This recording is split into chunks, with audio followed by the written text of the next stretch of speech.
You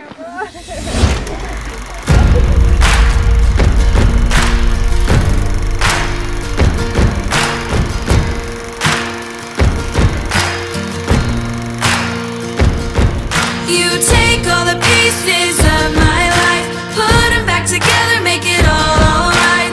Oh, you forgive me. Only you can heal my broken heart, make all things new with a brand new start. Oh, you forgive me. You forgive me. I try so hard to do things right, but I make the wrong choice sometimes. And you forgive me. No one knows me, God, like you. You see who I am, not what I do. And you forgive me. You take all the pieces of my life, put them back together, make it all alright.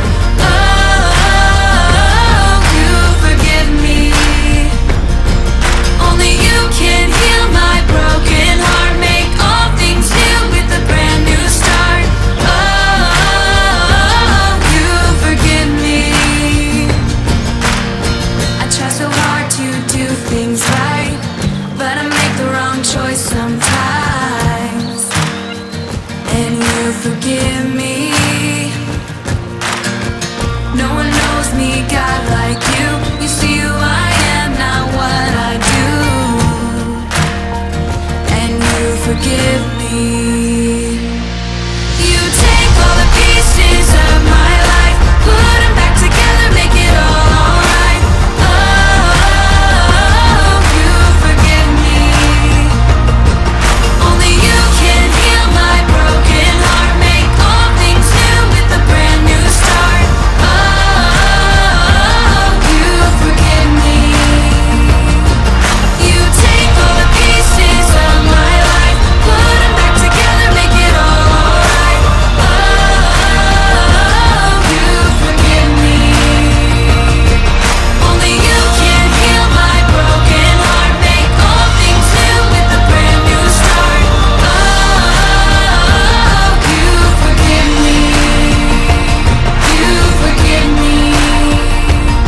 You forgive me.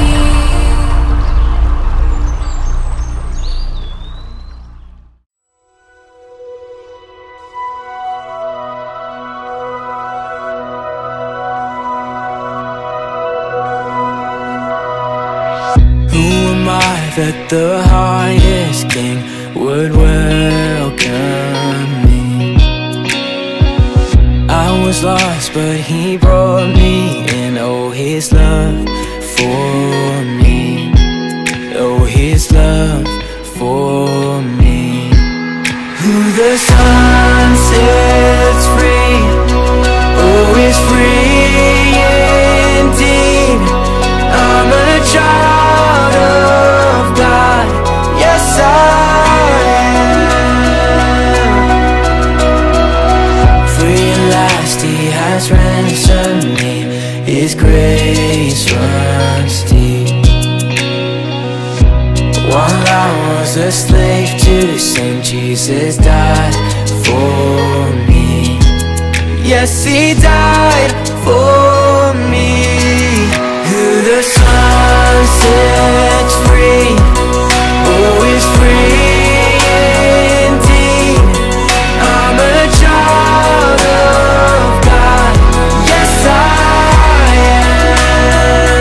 am.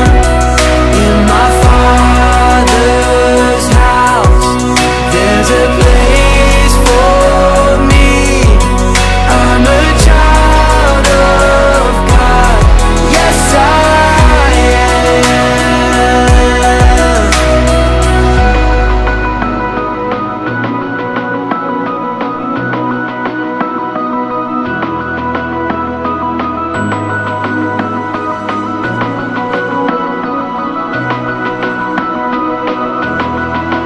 I am chosen, not forsaken. I am who you say I am. You are for me, not against.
yes I am.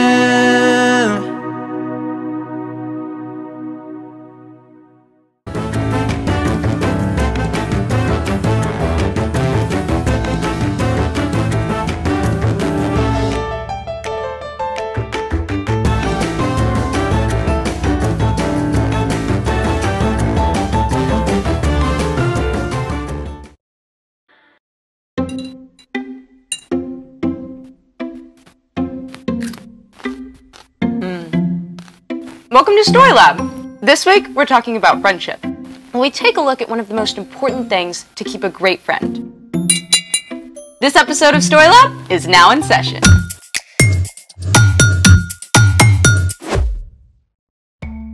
Hey, I'm Sebastian. And I'm Skylar. We're talking about friendship. And what is friendship, Sebastian? It's using your words and actions to show others you care, Skylar. Ding, ding, ding! We have a winner. I win? Yes, go me! What did I win for? I mean, all I did was define friendship. Anyone who can be a good friend is winning. So, do I win anything? Well, I was thinking, how about you win the amazing opportunity to decide what we're doing today? Wait, I thought you were supposed to figure that out. I got as far as this pickle jar and then I got stuck. Look, I was really tired and then I decided to Google and then I got totally sidetracked by a cat video and I'm really sorry. Can you please forgive me? Stop right there. I need to fully take in this moment. What? The moment where you don't have everything completely perfect and put together. Mountaintop experience, huh? It's amazing. Okay, now you've had your little moment. Can you help us out with the situation that does not feel very harmony-us? Trust me, my friend, I am hatching a plan. Good. What is it? Oh, I remember doing this a lot as a kid. Tapping on a jar filled with brine? More or less. So, let's make it! Should I pour this out? Nope, keep that jar right there. Okay, yes sir. What are we doing? Step 1, line up 7 clear jars. It's easier if they're all the same size. Step 2, fill the first jar just below the rim.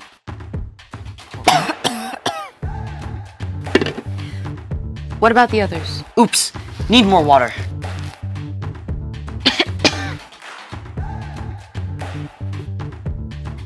Okay, I'm back.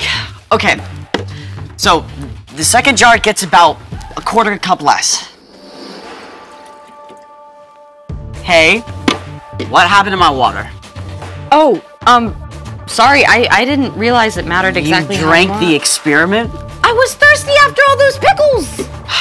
You do the rest. Sorry. Okay, how much? Just a quarter cup less in each jar. I'll go get more water. Are we ready? You know, it should be possible to complete a scientific experiment without food coloring. Possible, yes. Fun, no. You don't have to add rainbow food coloring, but it can help you remember which note is which. See, we already have a green.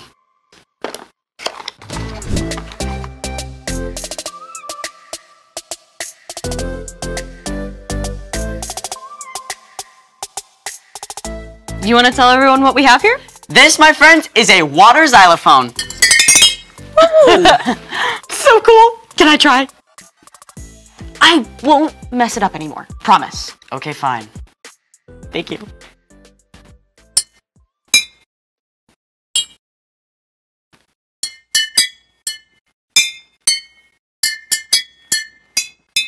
Thank you. Wait, it's your birthday? In like 7 months. You play something.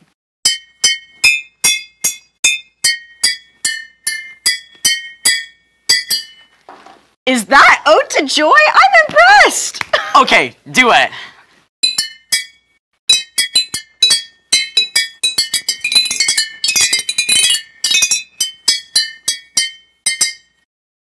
I'm not sure if that was harmony. But it was fun. Does that mean you forgive me for messing things up? Yeah, I guess. Which reminds me, it's time for... The story before the story. Today, we're in the book of Colossians. Colossians is one of 21 letters in the New Testament, written by the leaders of the early church to new Jesus followers. The apostles wanted everyone to know about the radical new way Jesus wants us to live.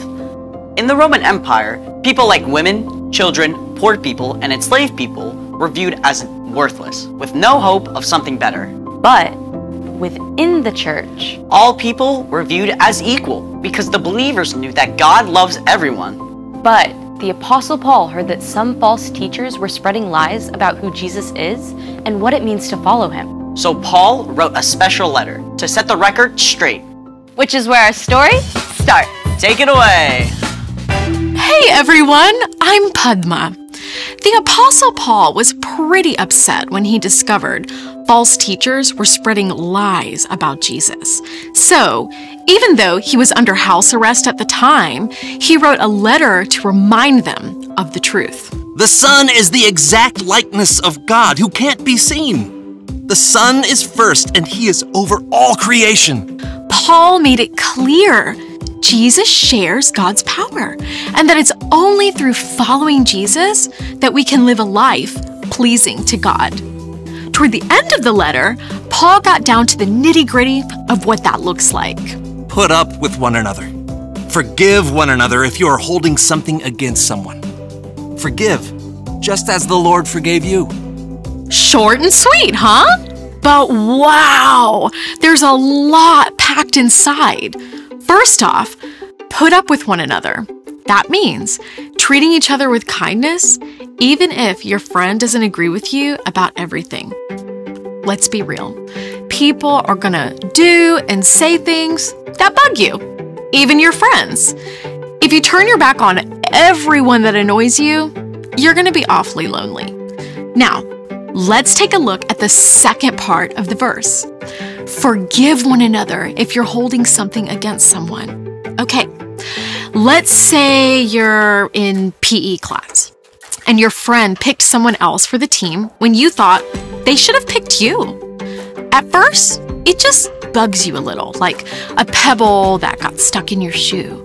But after you think about it for a little, what your friend did seems to get bigger and bigger and heavier until it's like a giant weight that you're carrying.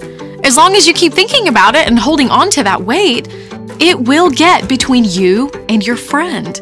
In fact, if you don't let it go, you may lose your friend altogether. Not only that, but holding on to this heavy weight takes up all your energy for doing other things too. Thankfully, God made a way for us to let go of whatever we're holding against our friends or anyone else. Paul wrote in his letter to the Romans, "But here is how God has shown his love for us. While we were still sinners, Christ died for us." God did not wait for us to get our act together before coming to rescue us. Instead, Jesus chose to give up his life for us while we were still a mess. God moved first to make a way for us to be forgiven. And because of that, we don't need to demand that someone else get it right before we choose to forgive. When you choose to forgive, it's like you're letting go of that huge, heavy weight, and there's a much better chance that your friendship can be repaired.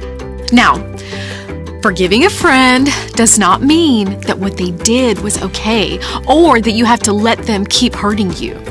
It simply means that you're leaving room for God to make things right. You don't have to carry around that heavy weight anymore.